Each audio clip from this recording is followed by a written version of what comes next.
She's off the market, but she's happy and marriage is good. Okay, well, now in the news, he's being called the Trump of the tropics. And Brazilian's new president, Bolsonaro, wasted no time in rolling back left-wing agendas when he took office.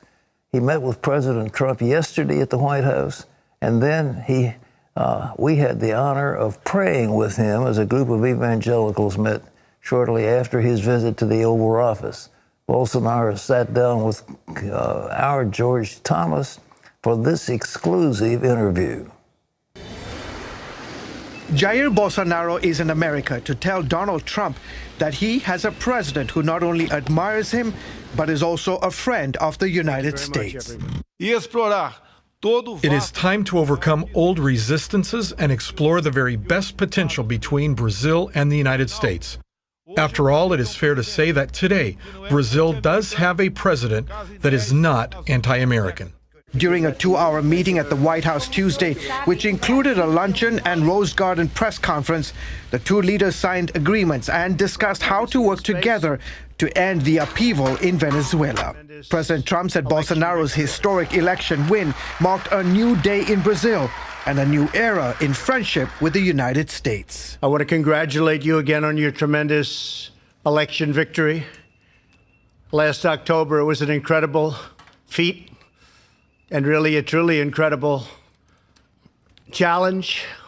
And the end result was something the whole world was talking about. By all accounts, Bolsonaro's inauguration as Brazil's 38th president was a significant milestone in the world's 5th largest country. After years of leftist rule, the 63-year-old former paratrooper turned politician is the first conservative president in Brazil's democratic era. My campaign didn't have a lot of money. Almost all the media in Brazil was against us, so it was a huge miracle that we won. And now, just 78 days into his presidency, Bolsonaro is already shaking up Brazil's political establishment. Unlike previous administrations that pursued an aggressive anti-American and anti-Israel foreign policy, Bolsonaro is pushing for stronger ties with the United States and Israel, even announcing shortly after winning the presidency that he intends to move his country's embassy from Tel Aviv to Jerusalem. President Bolsonaro, George Thomas, pleasure to meet you. So welcome to the United States. Following his meeting with President Trump, Bolsonaro sat down for an exclusive interview with CBN News at Blair House, located steps from the White House. Blair House is used for visiting dignitaries and foreign heads of state. You've discussed moving your country's embassy from Tel Aviv to Jerusalem. When is that going to happen? And why is this important to Brazil? Each country has the right to decide where its own capital is, and the capital of Israel became Jerusalem. Therefore, we are studying the possibility of making that decision at the right time. When Trump took over, it took him almost 9 months to make that decision, and I am now in my 3rd month. Bolsonaro is often referred to as the Trump of the tropics. Like President Trump, Bolsonaro believes the mainstream media is fiercely opposed to his presidency and agenda. And Bolsonaro also regularly uses social media to connect directly with his supporters. To a large extent, I support what Trump does. He wants to make America great, and I also want to make Brazil great. I also have concerns about the indiscriminate entrance of foreigners without any criteria. But beyond this, we are both Christians and are God-fearing men. Bolsonaro's middle name is Messias, Portuguese for Messiah. He is a Catholic, and his wife, Michelle, is a Protestant evangelical who attends a Baptist church. An assassination attempt by a knife-wielding attacker a month before the election almost cost Bolsonaro his life. He says it is nothing short of a miracle that he's alive today. Doctors who attended to me said that for every 100 stabbings of the kind I endured, only one person survives. So I am a survivor and owe my life to God. It was His will for me to live. The attack became a turning point in his campaign as the populist candidate went on to win, promising to tackle Brazil's rampant corruption and violence. 2 months into his presidency, Bolsonaro is shaking Brazil's political world, even standing up to dictators like Venezuela's Nicolas Maduro. Both Bolsonaro and Trump refuse to say whether military plans were on the table to intervene in Venezuela. I discussed this matter with Trump, and obviously that conversation will remain private. Trump says all possibilities are on the table, and I, in large part, support decisions of the American government. Presidente do Brasil. Bolsonaro has surrounded himself with well-known Brazilian evangelicals, like Pastor Silas Malafaia, who regularly visits and prays with Bolsonaro. Silas told CBN News that he believes Bolsonaro is God's chosen man to lead Brazil. Ele não é evangélico. Even though Bolsonaro is not an evangelical, he always defends the principles that we evangelicals have defended. Namely, he is against abortion. He is against the privilege of the LGBTQ movement.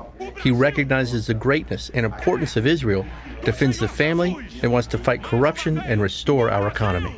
On his first official day as president, Bolsonaro promised to make Judeo-Christian principles a top priority in his administration.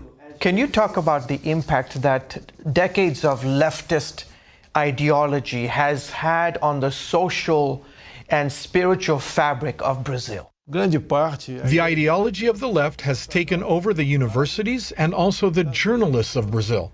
The impact has been the worst possible, and one of the main goals is to erode family values. It was this kind of message that drove the majority of Brazil's evangelicals to support Bolsonaro. The evangelicals of Brazil are equivalent to a third of the population and are growing. I had massive support from them because until recently, they had no one to support who shared their values and faith. Your motto is Brazil above everything, God above all. What do you mean by that? I have been a congressman for 28 years, and I saw that in politics, truth almost never existed. And my feeling is that our people are thirsty to know the truth. His favorite Bible verse is John 8:32. Then you will know the truth, and the truth will set you free. Why is faith so important to you, Mr. President? Just like in a marriage between a man and a woman, if you don't have truth, the marriage ends quickly. In politics, if you don't have truth, the government ends quickly. After our interview, President Bolsonaro met with a group of prominent American evangelical leaders. Among them, the Christian Broadcasting Network's Dr. Pat Robertson and Gordon Robertson, and evangelist Reinhard Bonnke. The American delegation prayed for Bolsonaro and promised to stand with his administration as he fights to protect Brazil's Christian heritage and family values.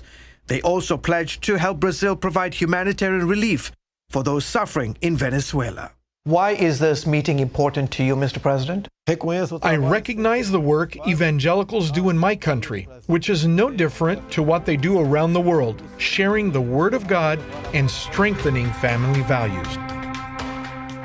George joined us now from the White House. And George, what do you think when you go away from this man? What's your deep impression? Do you think this relationship between Brazil and America is going to be long-lasting?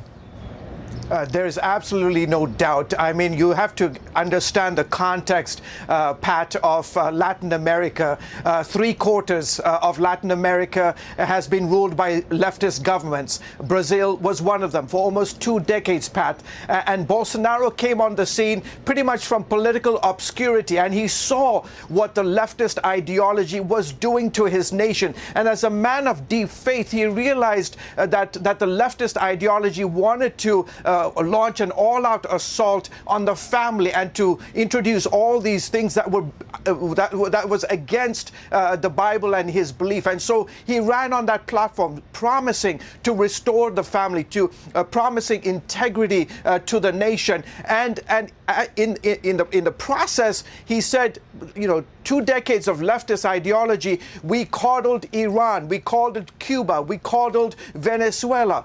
Those days are over.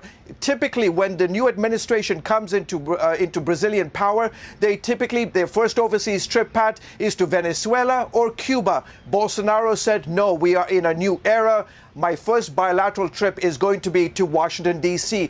Right after he became the president, he said, we are going to move our embassy in Tel Aviv to Jerusalem. Again, it was a seismic shift. And obviously, he's taking the blowback from that. Various Latin American countries are making fun of him, that he is coddling and cozying up to the Yankees, to President Trump. But clearly, he has set a tone for his country. And Brazilians are supporting him. They said they are also fed up with this leftist government. Look at what it has brought. And Bolsonaro kept saying during his campaign, do you guys want to be like Venezuela? If that's what you want, don't vote for me.